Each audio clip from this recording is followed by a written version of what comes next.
Ladies and gentlemen, welcome to another fantastic episode of The Left Wing. I am TJ Whitehead, powers taken, not given, joined as always by John Cooper Paw of Counterpoint Politics, an ungrateful man, a man who rises and sleeps under the very blanket of freedom that Pete Hegseth provides and then questions the manner in which he provides it. John, what gives you the right to question a great military hero like Pete Hegseth?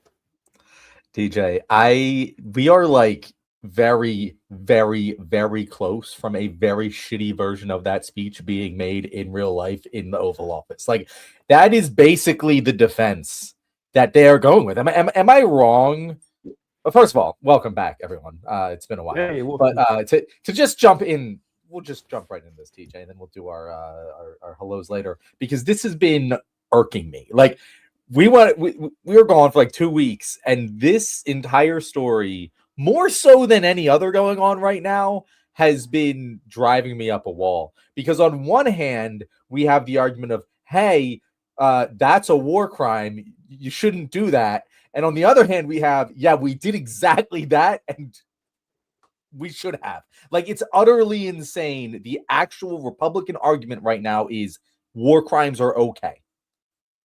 Yeah, all right. I gotta be careful how I say this. I don't want to make it sound like I'm saying something that I'm not. But something that I used to mention years and years ago when talking about war crimes or talking about the limitations that we put on ourselves in combat, if I don't want to say a luxury, that's the wrong word, but that's a framework that you have in mind when you are a superpower or when you are safe and secure. And I always think about it, like, if you were fighting someone, an element, an enemy, nation, or whatever, a group, and you genuinely believe, like you believe with your heart of hearts, that if you lose this battle, you lose this war, everything and everyone you know will die. They will suffer. They will be tortured, executed. There ain't nothing that's stopping you from committing a war crime. Nothing. Like, that's just how humans are. Like, you're lying if you say otherwise. And like, so that I understand like that part. Like Nat Turner, for example. I would never judge Nat Turner for a second for the fact that he killed civilians. Not gonna happen. I'm not, or civilians, whatever. But he didn't just kill like the slave owners. He killed like the women and the kids too. I mean, he was born and raised as property. He had nothing to lose. I got that part. So, but with us in this situation, that doesn't apply, right? Like, it doesn't. And then so I have a clip here from Megyn Kelly. I don't know if you saw this, John, but Megyn Kelly talking about the extrajudicial killing, you want to call them that or whatever. But here we go. Have you seen this, John? Trump and Hegseth. Not sure. Okay, this is her talking about people complaining about the fact that Donald Trump or Pete Hegseth have overseen these killings in the Caribbean, and here's her thoughts on it.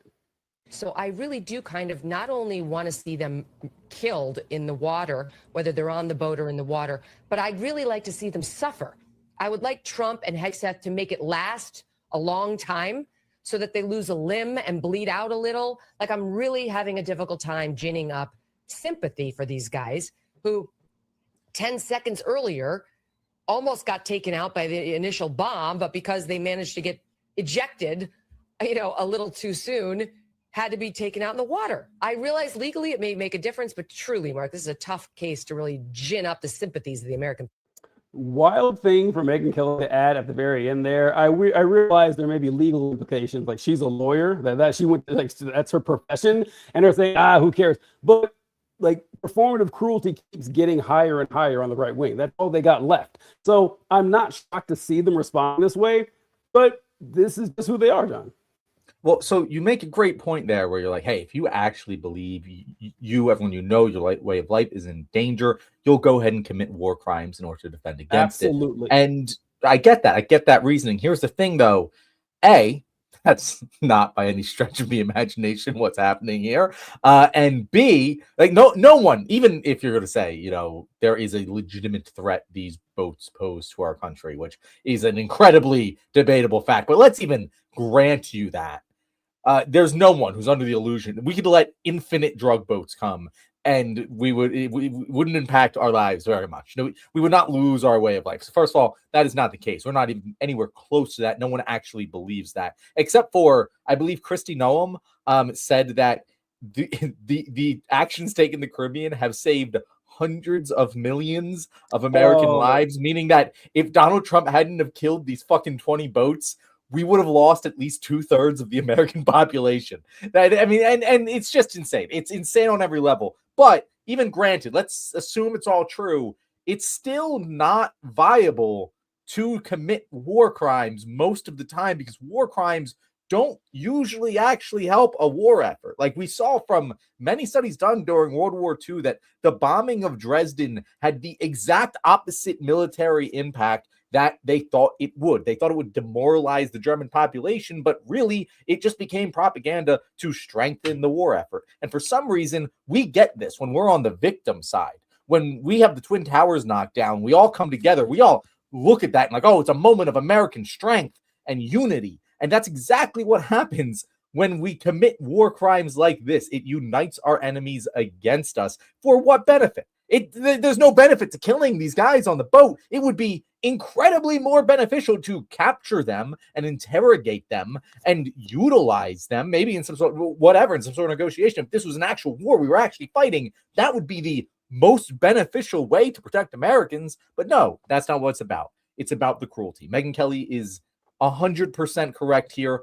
All it's about is seeing these people suffer. That's what they want. They don't want to stop drugs. They don't even want to enforce the law, or else they wouldn't be pardoning a convicted drug kingpin who smuggled 400 tons of cocaine in this country. It's just about making people suffer. That's it. That's the bottom line. That is why they're doing this. Yeah, this is the thing about making people suffer. Something that we've talked about ever since the infancy of the Trump movement. Not together, John and I know each other back then, but privately, I'm sure we both said it, is that this is all about, I've never seen a political movement that's entirely based on spite. Because it is. The Trump coalition is a weak confederation of people of, red pillars and flat earthers and Christian nationalists and libertarian, like people who really ideologically aren't super in lockstep, but they all have this rage and this these grievances and this under they feel like they've been downtrodden. And when you're in pain, you want to hurt somebody else. Look at all of the merchandise and stuff from Trump. It's fuck your feelings, cry more, lib. That's it. It's not necessarily about accomplishing anything. And this is being laid more and more out in the open, like with Megyn Kelly, like that. But it's also showing itself in the discussions and other places. I just saw the interview with Nick Fuentes on what's his name, Piers Morgan's show. Piers Morgan was doing something that people on TV or liberals and some lefties, they'll do, say, aha, I'm going to trap this person by embarrassing them into saying something disgusting about themselves. And it's like, oh, so would you call yourself a racist? Yeah. I do you like it? Yeah, I do. It doesn't embarrass them anymore. That's not going to work. And it's kind of unfortunate that people relied on that for so long, that, oh, I'm going to trick these people into outing themselves. They've already out themselves. These people on a weekly basis talk about the fact that they don't think women should vote. All right. So yeah, John, you're right. With the destruction of the ships and everything, that I can't remember where it was, but you said before I got a chance to look it up. But I saw someone post, it was probably Kristi Noem.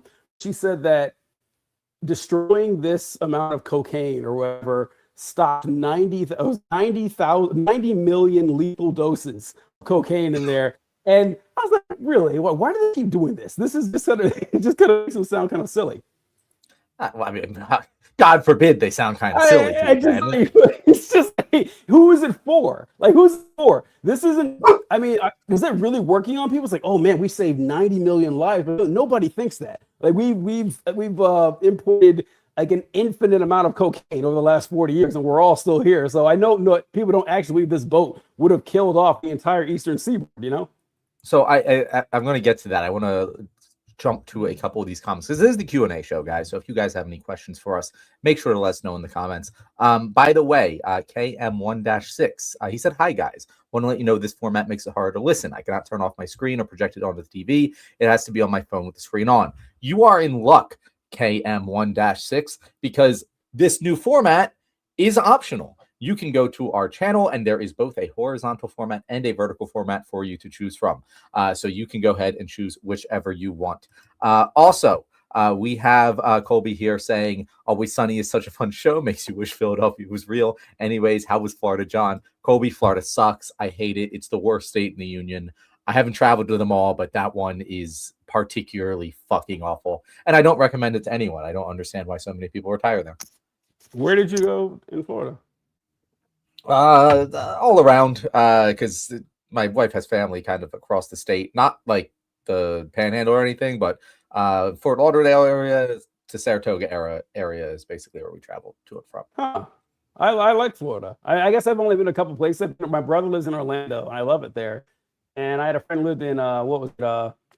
I can't remember, Tampa, I think. But I don't know. What didn't you like about it? What did you like about it? Oh, I got a whole list of things. One, the weather's fucking atrocious. It is always humid and sticky and hot and what the fuck. Because like if you compare it to like California can also get hot, but it's a dry heat. You can compare it to Memphis, it's a dry heat. Like I've lived in different areas, and this heat is just buckets of water in the air, enveloping you in a blanket and microwaving at the same time. Got mosquitoes up to your ass. Everything is flat, just flat and artificial for as far as the eye can see. It's just a man-made flat blanket over a swamp. And that is what Florida is. None of the trees or wildlife are natural. They're all imported. It just looks like shit. There's no tall buildings. They're all fucking flat. Everything looks the same. It's miserable. It's a disgusting place. I really hate to see it. It cannot wait till it's underwater. An affront to the eyes of God. It's a symbol of man's hubris, the entire state of Florida, according to John. That's awesome. TJ, it really is. Like if you like notice, like nothing is real. Nothing is real there. It is all man-made. We were not meant to live there. All right. Well, hey, man, you're in Florida. Then again, you were different parts than I was in, so I don't know. I don't know who this commenter is, but I gotta give them props for these comments here. Zane BF6P or whatever writes, "Hey, TJ Whitehead, beef." I don't know. I love that. I think it's great. I don't know who this is. I don't know what their beef is with me, but I'm not going to be leaving. I'm sticking around the show for 45 more minutes. But yeah. And John, I had did I pull the clip up already? Yeah, this is so. Yeah, so John mentioned a pardon that Trump did for Honduran president. Now, I don't know. I didn't know about this story till it happened. I haven't been following this case closer or anything like that. But there was a guy who was formerly president of Honduras who was sentenced to like 1 million years in jail or something for trafficking. I think it was 400. What was the clip? But anyway, Trump pardoned this guy. This guy was convicted. And Trump says, actually, no, I'm going to let him loose. And wait till you hear his explanation for it. You pardoned former Honduran President Juan Orlando Hernandez and let him out of prison, even though he was convicted in a massive international drug trafficking scheme. How is that zero tolerance on drug trafficking? Well, I don't know him, and I know very little about him, other than people said it was like a Obama-Biden type setup where he was set up. He was the president of the country. The country deals in drugs, like probably you could say that about every country. And because he was the president, they gave him like 45 years in prison. And there are many people fighting for Honduras, very good people that I know, and they think he was treated horribly, and they asked me to do it, and I said, I'll do it. Do you think that could send the wrong message to No, drug I don't dealers? think so. Look, I think, when you weaponize government, they've weaponized their government just like they did over here. I'm one of the people that survived, but they weaponized the government. We had the most weaponized government. Our election was rigged. They went after me. I was impeached twice. I was indicted. They indicted me. I came out good. Here we are in the White House. Things are looking nice, but they were vicious, and they are vicious. They're sick people. All right, John, had you seen that clip? And are you buying Trump's explanation there? I have, and I mean, I believe every word he said, TJ. I believe I do too. He had no idea who this fucking guy was. He had no idea what the case was that he was pardoning, and people just told him, "Hey, this is another Republican conservative head of state who Biden and Obama, you weaponized the DOJ against. It's the only reason he's in jail. And he went, oh, sounds good. Let's pardon that guy. That sounds like he got screwed over, just like me. Like, yeah, it is just like you, Donald. That was such an astute observation that you connected those two dots. Wow, you really are smart, Donald. And then he pardoned him. And that is like that's what happened. Like, and the thing, TJ, that upsets me, I mean, who gives a shit about it? He's admitting that he doesn't know anything about the guy he pardoned. And no one gives a shit, TJ. No one gives a shit. He doesn't even know the guy. See, so this is what's made making political content this last year nearly impossible for me. It's a Herculean effort to talk in front of the camera now, because what is the goddamn point? Why? Like, really? Why? I'm here. I remember, like, I would get exasperated in the past where I'm talking to people who, like you mentioned, have insane thoughts. Like, women shouldn't vote anymore. Maybe we should, have a white no state and everything. I'm here trying to discuss the particular measures of, quantitative easing or something, or discussing like top marginal tax rates. Why am I doing this? These people don't know what year it is. And now it's even worse. Like, believe it or not, it's even worse. People not only are there people who have terrible views. I deal with that. Like, I can actually get by with that. But then you have like a major subset of the population that doesn't really have any principles. Like, the thing with the drugs, like, they'll say, yes, we need to execute people in the middle of the ocean, no proof that they're doing anything illegal, certainly nothing worthy of like a wartime attack. Don't even bother. But the suspicion I have, because someone told me that guy had drugs, I'm fine with incinerating them in the middle of the ocean. No problem with that at all. And then, okay, well, Trump just pardoned a guy who brought in more drugs than these guys could do in a dozen lifetimes. And he let him go without any reason. Like John said, he's telling you, I let him go because someone said it was a witch hunt, and I don't like Biden, so I'm doing it. They're not going to care at all. We're going to forget about this in a month. No one's going to give a shit. So why bother? I don't know. It gets really hard to talk about it when you have these folks. As long as Trump is around, that's not going to change, which I don't know. We haven't talked about it, but I have been saying this ever since, honestly, this time last year when he got elected. I don't think anybody's going to take him down. I don't think any of this war crime stuff is going to go anywhere. We both know that. I don't think the Epstein stuff is going to go anywhere. He's just going to keep doing this, and there's going to be a giant portion of people like, this is great. This is fine. We fully support him. He knows what he's doing. So, TJ, I agree. Like, I right now am probably at the lowest point I've ever been as a content creator. Like, I don't think I made a TikTok in a month. And I have some written. And I'm like, oh, I'm interested in these. And then by the time I write them and I go to record, I'm like, who gives a shit? No one cares. Like, how do I do my best effort when, like, he's just sitting there admitting it? He's just sitting there, yeah, no, someone told me to pardon the guy. I didn't even look into what he did. And I pardoned him. And that's it.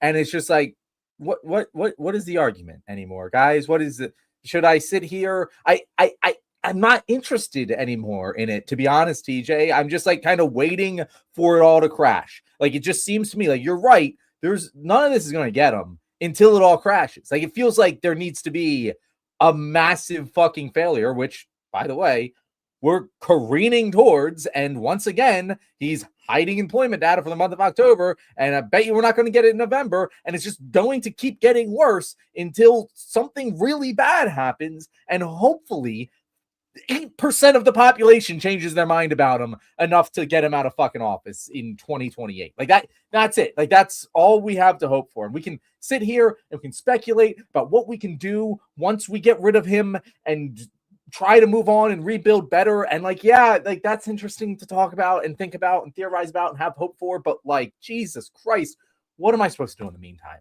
It feels like nothing matters. You're right.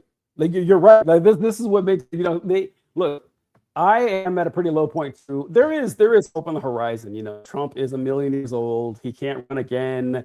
Like we said, like, people keep, like, we talked about this, I think, John, that even if he does run again, he's not going to be on the ballots in enough states to actually win. It's just not him running in 2028 isn't really isn't really something I'm concerned about. I'm concerned about something a lot deeper.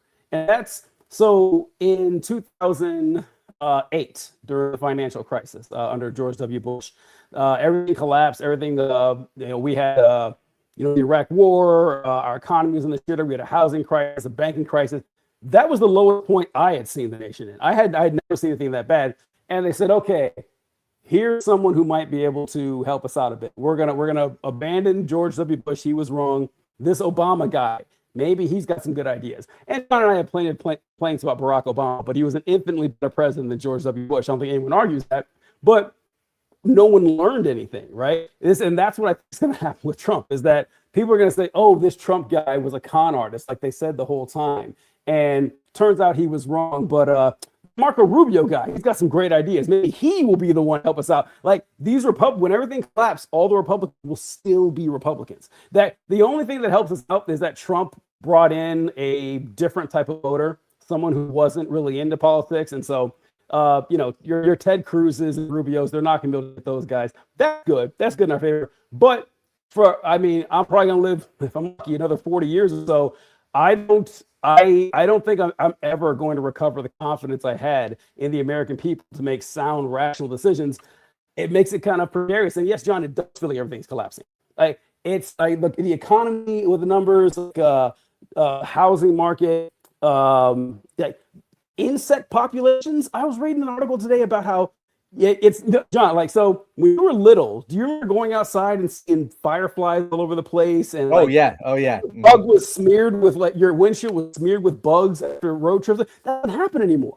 And I was like, I have noticed this, and it's not my imagination. Like, John, staggering numbers of insect deaths around the world. Like, insect populations have dropped like 40% in the last 20 years, and they keep falling. And some insects are higher than others, but it's like, oh, that makes sense. I know this is about birds too. I haven't said it out loud. It's like a crazy person, but birds used to always come to like my balcony when I feed them. They don't come there anymore. It's like, I think the world is just slowly falling apart, and I don't see a lot of hope on the horizon. Well, I do, except I think, like you mentioned, John, it's going to get a lot worse before it gets better.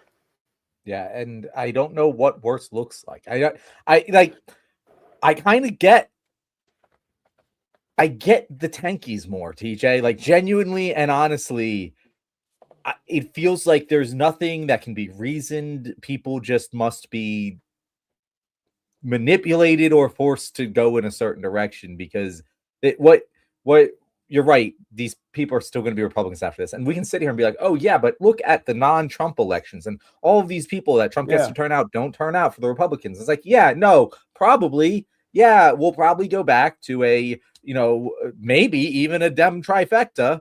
And if we get another, we're just right back where we were, because the fundamental root cause of the problem is that people just don't give a shit anymore. Like, they genuinely do not give a single flying fuck about anything that's going on. And it's very frustrating. All they see, and TJ, this is the thing that Donald Trump understands that seemingly no one else in America understands. And I'm talking Democrats, Republicans, everyone. Donald Trump understands that politics is professional wrestling. It is a realization that I had during the election cycle, and it is something that has just proven itself more and more and more true, because it doesn't matter if the punch is actually landing, as long as you believe it does. Even if you know that it didn't land, you can still get the same feeling as if it did, and that feeling is all that matters. The people who watch professional wrestling are fully aware that it's bullshit, and still choose to watch it and enjoy it anyway, because it makes them feel good. They're invested in the storyline. They feel like the good guy's beating the shit out of the bad guy, and that makes it real to them. And that might sound crazy, but you know what? It's been around throughout human history. We've had some version of professional wrestling. We have it now. We've had it forever. And that's what Donald Trump gets. Everyone knows that 200 million Americans wouldn't have been killed if we didn't fucking commit war crimes to destroy these boats. Every Republican understands that, with the exception of a few really, really dumb ones. Most of them get it. And yet they hear it and they're like, point good guy. That's all that matters. They don't care if it's a war crime. They don't care if innocent people are getting hurt and killed. They don't care about any of it. They just care that their face is winning the match. and he'll triumph against the bad guys, and that'll make them feel good. And Trump gets that. Trump gets it better than most other people have. It's very frustrating that he's the only one, TJ. It's really frustrating. He's the only one that gets it. John likes to say this statement that's really great, where he talks about the fact that people on the left will often criticize people on the right for being inconsistent in their ideology. Kind of like, what was mentioned earlier with the drugs, that, hey, you guys think that bringing drugs to the nation is a crime punishable by death, but Donald Trump doesn't even think he should be locked up for it. Is that inconsistent? No, it's not, actually. It's not, because whatever benefits my in-group is good, and whatever, hurts my in-group is bad. That's the only, and that is great for winning in politics. It's actually really great. If you can leave shame at the door, if you can just say anything you want and don't care about the repercussions, don't care if you contradict yourself, that can take you pretty far. It can take you pretty far with elections and election cycles and stuff. I'm not sure how effective it is at getting anything done, which you don't care about, I guess. You just care about being in power and not being punished or whatever. And the professional wrestling thing, yeah, it's great that Trump was actually involved with professional wrestling in the past. Makes sense. He's a hell of an entertainer. Donald Trump is one of the greatest entertainers I've ever seen. He was born to do it. And yeah, the fact that people can't figure that out is kind of crazy, but it does strike into the human psyche a lot. I remember reading this thing about Neanderthals years ago, and I can't remember how they came up with this theory, but something about the way that Neanderthals' brains were shaped was slightly different than ours. And I think it was the part of the brain that we process storytelling is probably a little bit smaller in them, if I remember correctly from the paper. And the human brains, we have, like John mentioned, professional wrestling. People know it's fake and they still love it. Yeah, that's how we are. We, like, you watch a movie or play a game or a TV show, these people aren't real. These are actors pretending to do something, but the human brain is capable. Like, the pain you feel when a character you like dies, it's the same as if someone dies. Like, your brain doesn't tell the difference. And so Trump has hacked that. And he's made, like, when Pete Hegseth was accused of war crime, what did he do? He posted memes. He just posted memes because it's all a joke and it's all a game anyway. And it's hard to win in a war when your goals are not only not misaligned with your opposition, but if your opposition doesn't care about winning anything, it's like it's playing chess with a pigeon. Like, that's what we're doing. And I hate y'all doom and gloom. We got to find some comments, because I feel like all doom and gloom talking about this, because it is really a downer, man. No, I mean, it's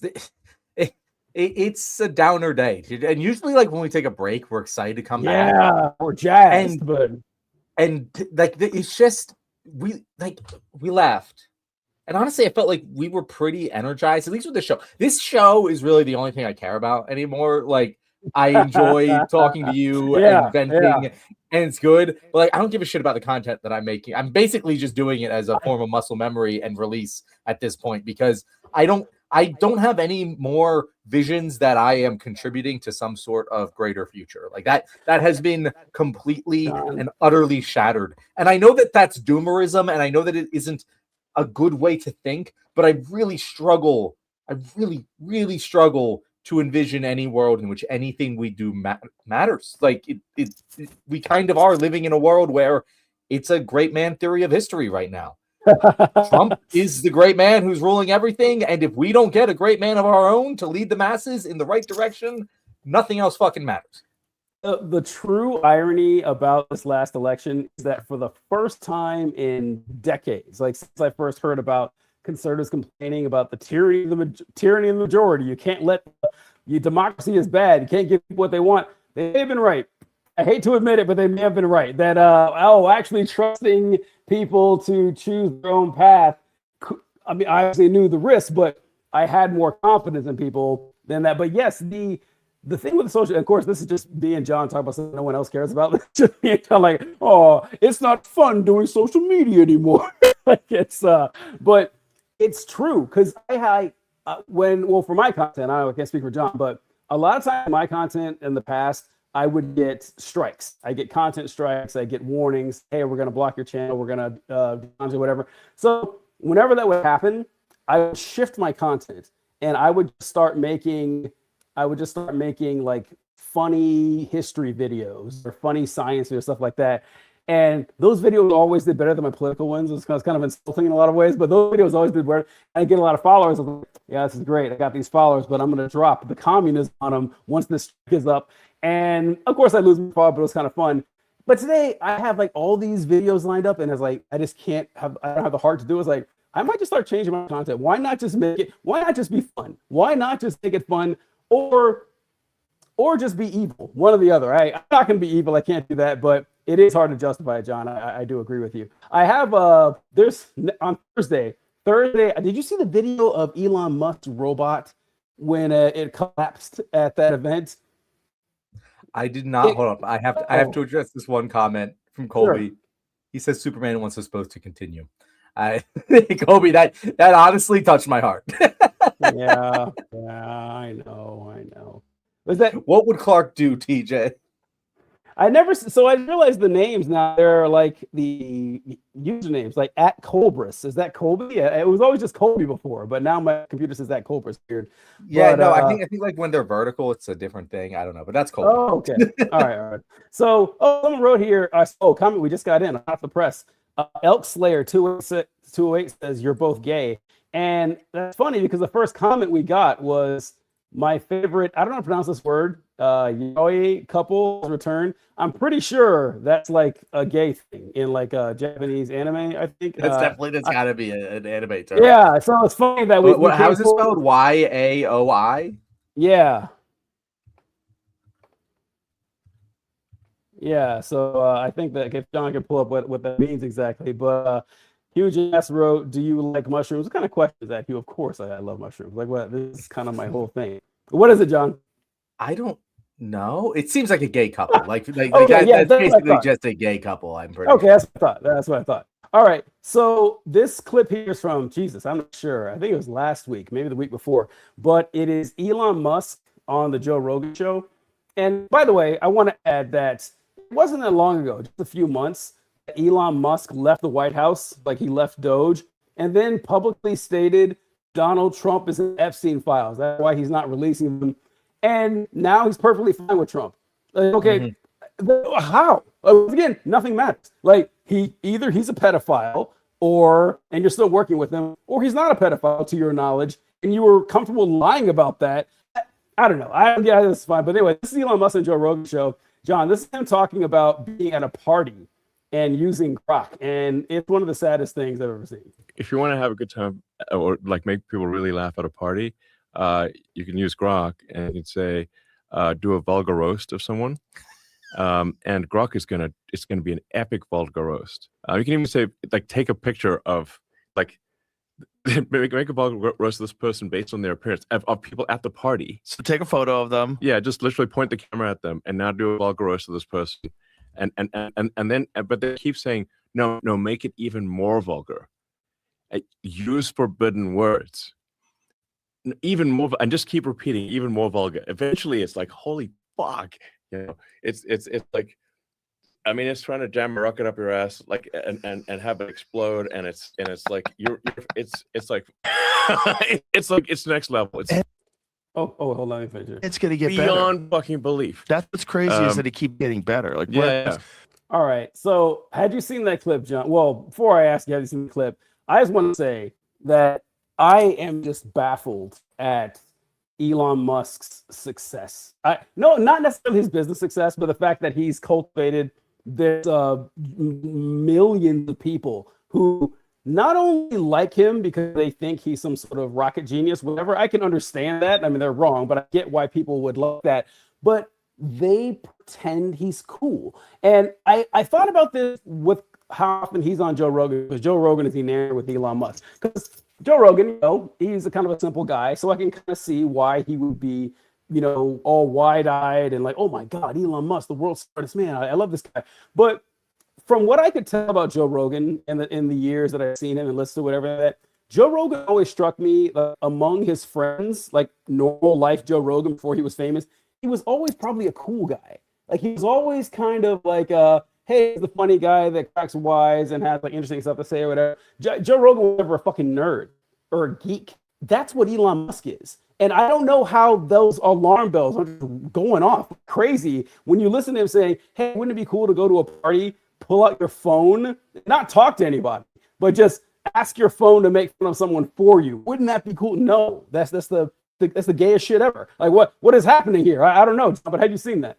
No, I had seen that, and you're 100% right. Joe Rogan, I feel like I would classify myself maybe as a Joe Rogan apologist in the sense that he's not that bad. Like, COVID cooked him. He's completely cooked in his politics, but like he gets more hate than he really deserves just because he's so big and influential that shit happens because he says it does. But like he does have a good, unlike Elon, like he has a solid work ethic. He has built a career out of nothing. If you hear, you know, he had to work really hard to get good at comedy and everything that he's done. And you'd think that he would just immediately recognize, oh, you're pulling out an app to roast people at a party. That's the dumbest thing I've ever heard. Like, that is not funny. Anyone around you who thinks it's funny, you would obviously is just laughing because you're rich and they want something from you for the same exact reason I'm laughing right now. Like, there's no way he genuinely is laughing. No there. chance. And No chance. It's just sad to watch. Like that is the saddest thing. Like, genuinely, he's the richest man in the world. He's pulling out this app to help him roast people at a party. TJ, if he wasn't such a piece of shit, I'd feel bad for him. That genuinely makes me feel sad. I don't know. It's just like you can be a fan, like you can be a fan of Elon Musk if you think for some unknown reason that he actually is going to have 1 million robot taxis on the road next year, or he's going to get us to Mars, or that he has these humanoid autonomous robots that they're not an obvious and insulting scam. Fine, you can think all that and everything. But God, why do you gotta pretend he's cool? That just blows my mind. And the character element of it is really important here. That an individual like Musk, you're gonna entrust him with the future of humanity, which they'll tell you to your face that that's basically what they're doing. Like, what kind of person you are does matter. Like, this is kind of important here. And Elon Musk is like, again, all the resources you could ever want, still deeply shallow and insecure and unliked by at least people he wants to like him. Like, Trump and Musk do have millions and millions of followers and fans and everything like that, but cool people don't usually like them, and that's what really sets them off. I always want to be, which is why he's so happy to have Joe Rogan on there. Oh, Joe Rogan's cool. Joe Rogan is interesting. If he likes me, other people will like me too. And yeah, Musk just doing this over and over again is just, it keeps working for him. I can't blame him. I guess I'm the stupid one, but it's just kind of insulting how often this happens. I really hope, TJ, like Musk, unlike others, like Bezos, never ever going to get his comeuppance. Zuckerberg, never ever going to get his comeuppance. Like, they are going to live a life of the most obscene luxury we have ever seen. They're going to be adulated by billions. Their names will go down the history books, and nothing bad will ever happen to them. Elon is our one shot, TJ. Because he really is. He is a damn Icarus. And he loves flying close to the sun. He's a riverboat gambler, and he does not take the safe precautions to make sure that he is untouchable in the same way that the other ultra wealthy people do. In fact, most ultra wealthy people, you don't fucking know who they are because they're not dumb enough to try and play this game. Elon is like, he could get his just desserts, and I don't even know if it'll happen. But God, do I really, really want it to. And I don't want anything like, I don't want anyone to kill him. I don't want any like physical harm to befall him. I want him to get trapped in a social doom of his own creation and lose all of his money and everything and die a poor, sad man. That is what I want for Elon Musk. I don't think it will happen, but damn, I've never wished such harm on another person in that way as I do that guy, because it can happen, and I really want it to.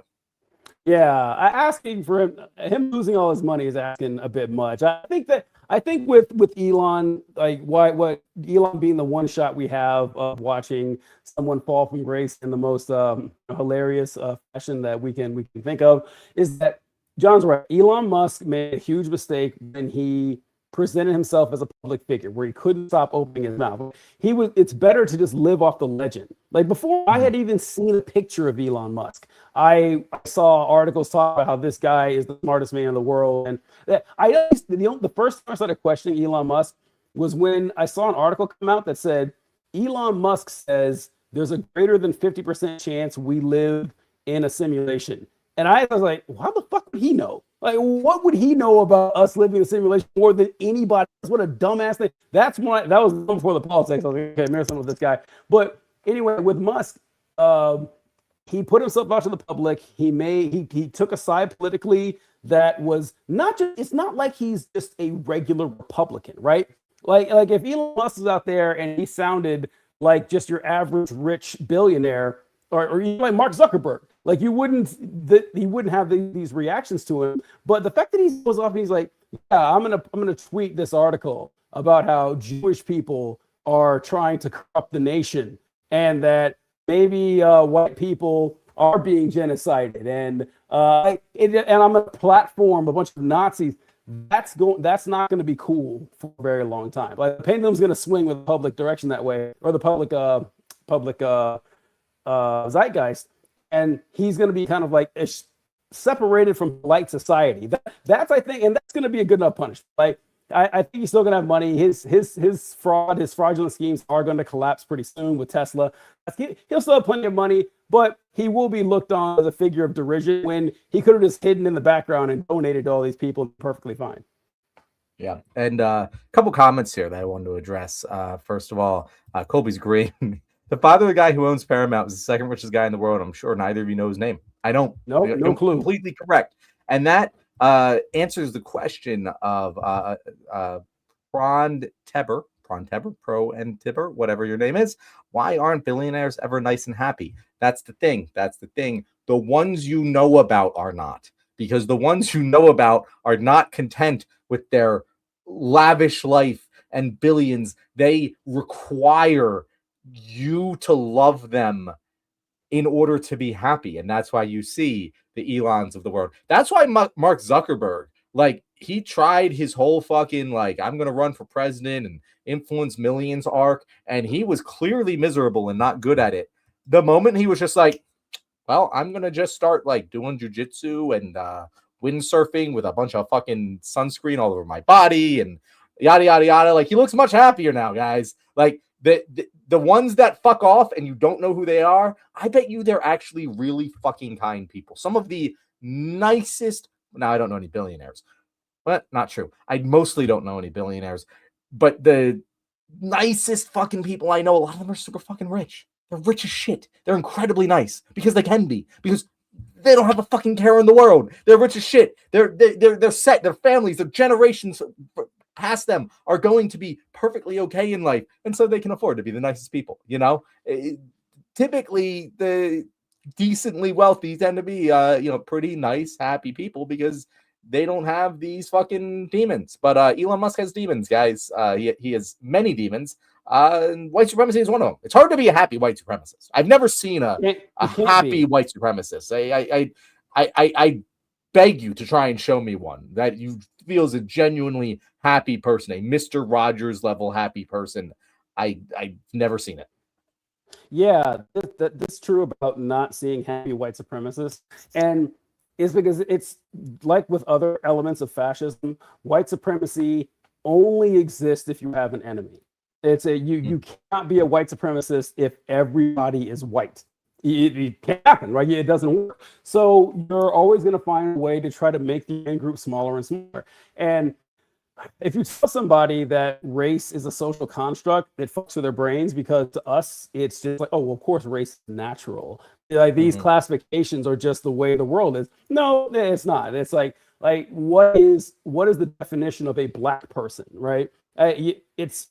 It's not that the skin color alone is not good enough. It's not going to work. And honestly, there's like 4 colors that people come in. We have dozens of races, so we all know it's not just color and everything. But with white supremacy, the concept that we have of whiteness existing as a category of human being is more recent than you guys would guess. It goes back to, I want to say the 1400s, something like that.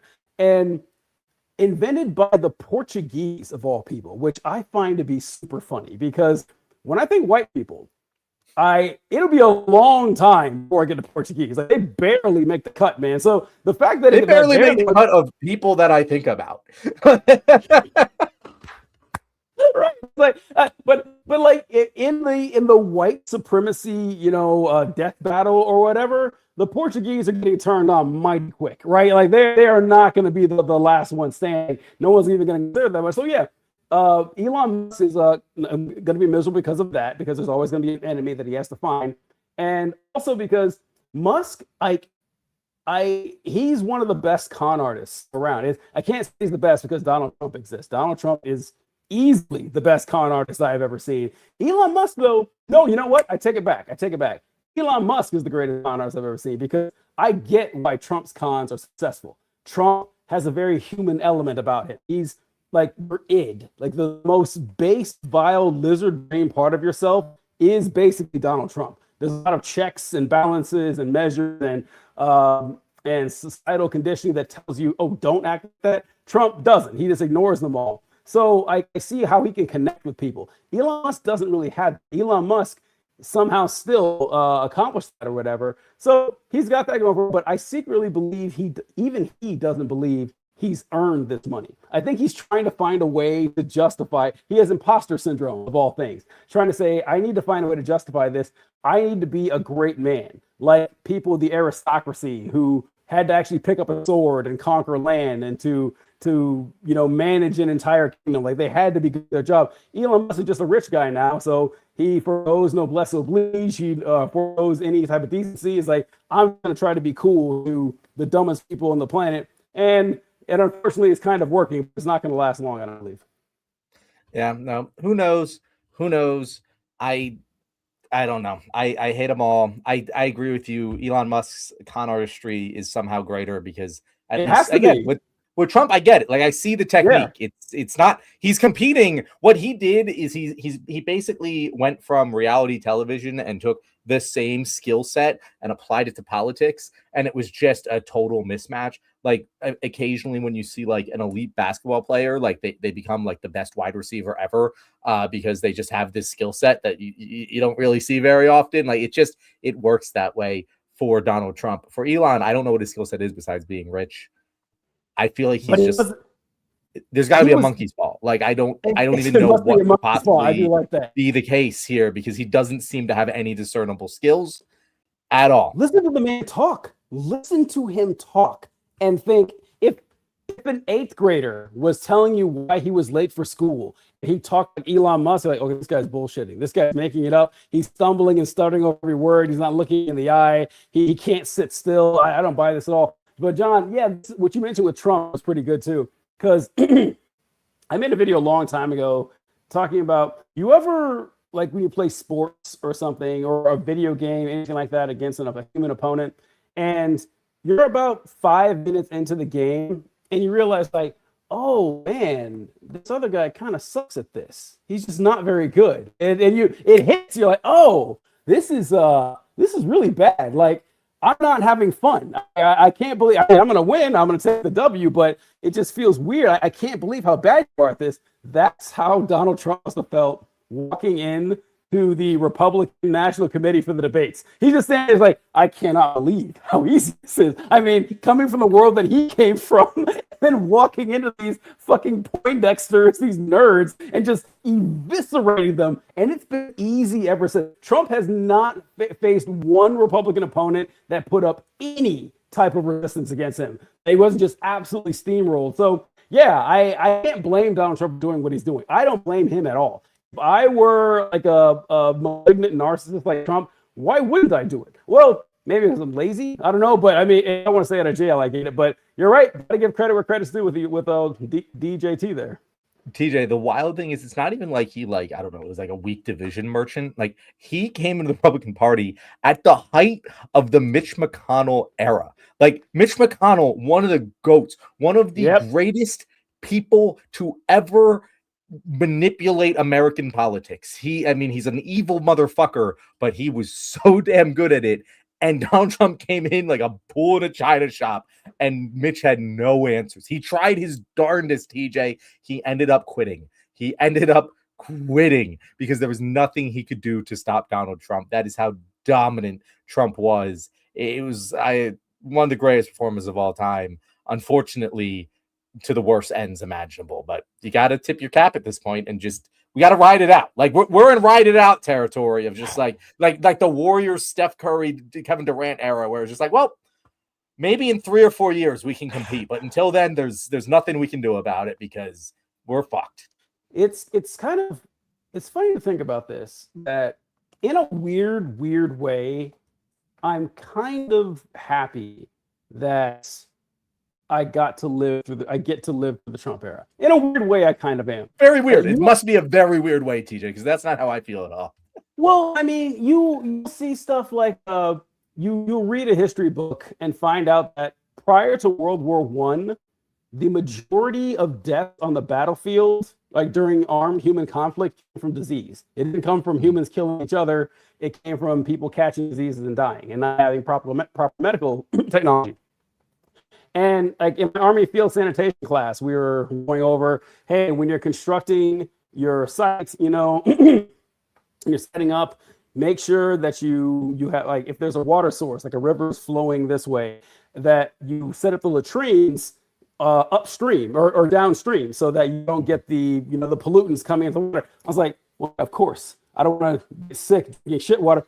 That's what people did for tens of thousands of years. Tens of thousands of years, people were like, yeah, I'm sure the water the guy's pissed in up the river is going to be perfectly fine to drink. Why would it hurt me? I look back on that and says, I don't get it. I can't imagine. It doesn't seem real to me. If I was born 30 years later and I'm reading and watching video about Trump, like, this does not seem real. There's no fucking way. I would think it was a weird conspiracy. They got me to believe that, tarnish the great name of this nation or whatever. That, yeah, we were actually dumb enough to put this guy in office. Listen to all the shit that he's saying, and tens of millions of people are perfectly fine with it. I don't know. I guess if I had to be alive, I was like, yep, I guess it's true. It's kind of sad to see, but I bore witness. TJ, you're right. The one silver lining of living through this era is that it puts history into perspective. Like, it really genuinely, like, every time I read a history book growing up and I was like, how could you be so dumb? How, like, everyone, the famous example of the Nazis is like, how did everyone fall for this? Motherfucker, the Nazis were way better at this.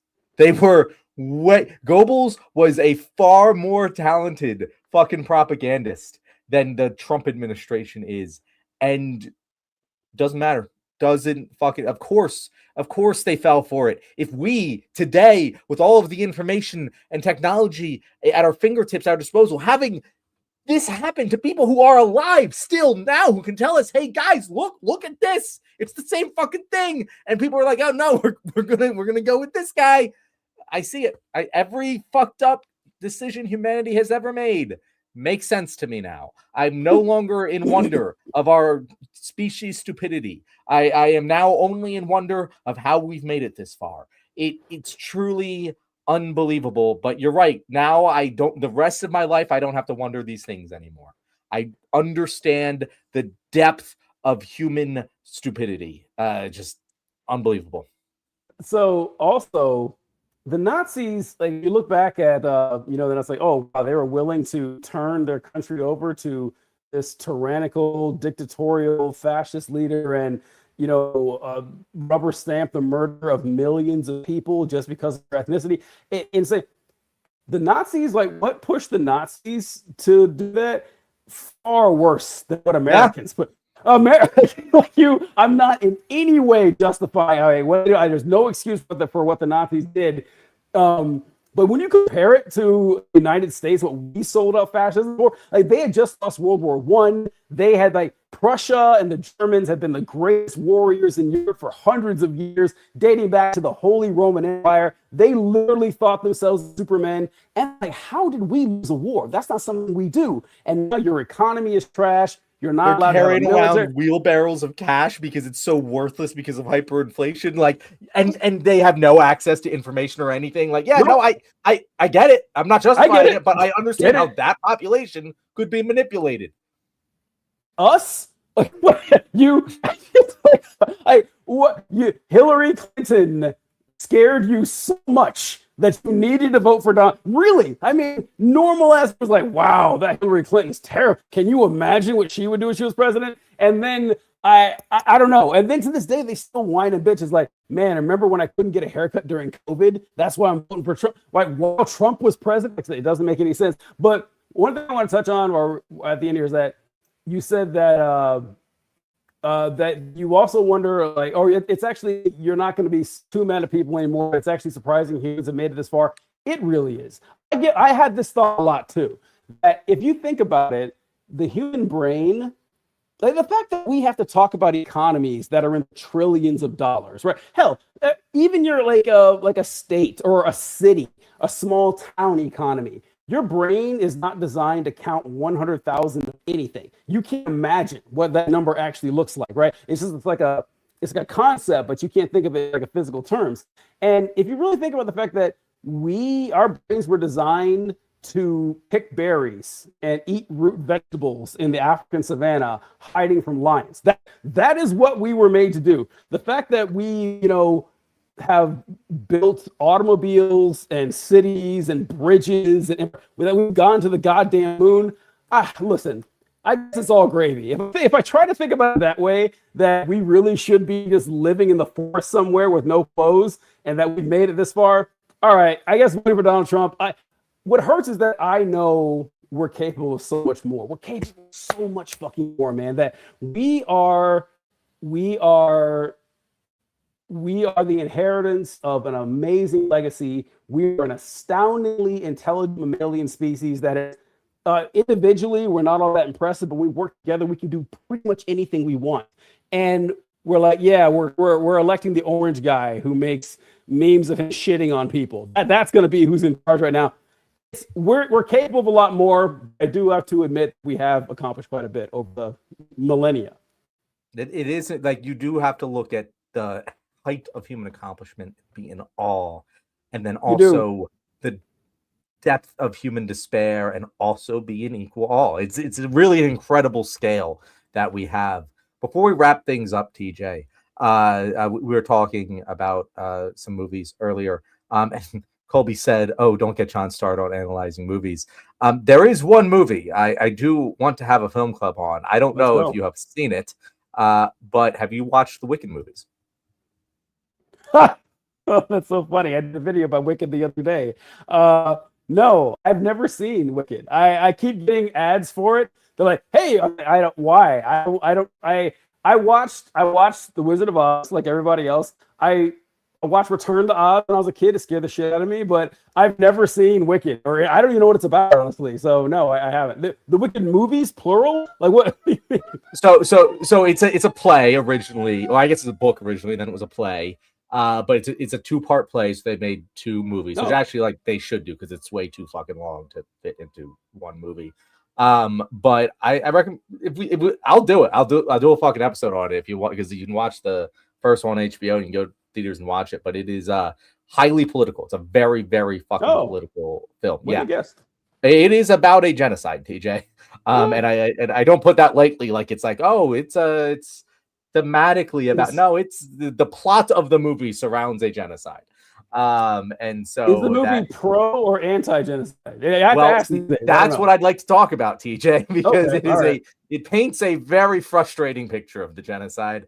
But yeah, and that's what I want to talk about, but I don't want to spoil it. So we'll talk. We should do more fucking film content because again, I don't why know how not, much right? more That was exactly right. Yeah, we should just do more Left Wing Film Club. Let us know in the comments if you want us to review anything. Just let us go at it because goddamn, I don't want to try to talk about this fucking administration any more than I have to.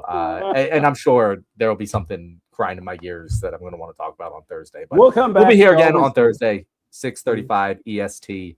I do have a guest lined up potentially, which me and TJ will talk about. Great. But we will see the guys then. Later, guys. All right. Oh, no, I can't.